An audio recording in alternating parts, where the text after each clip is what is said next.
From now through the rest of the month, this unique aircraft from NASA is calling the Hunter Army Airfield home. When it's not up above the clouds at heights of 65,000 feet, the ER-2 weather research plane will be based in Savannah. The ER-2 is here while NASA uses the plane to study snowstorms along the East Coast. It's part of NASA's Impacts campaign, the first study of its kind in over 30 years. The idea is that we'd like to be able to have better data for the prediction models, for the forecasting, so that the scientists can come out with better ways of predicting how big a storm is going to get, how soon it's going to get here.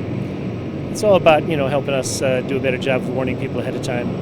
NASA tells News 3 they chose the airfield as the plane's base because although the former CIA plane helps study snowstorms, it has a hard time landing and taking off through them. NASA has 10 flights scheduled for the Impacts campaign, which started on January 17th. The ER-2 is fitted with special sensors that allow it to examine winter weather. A lot of the snowstorms that we have in the Northeast have banded structure, and the bands are maybe 50 miles or 100 miles wide, and we don't know a lot about how the bands form, and these are very hard to forecast. Bartholomew says the ER-2 is his favorite plane to fly, and it's no surprise why. The sky overhead gets very dark, and when we look up now we see a light blue.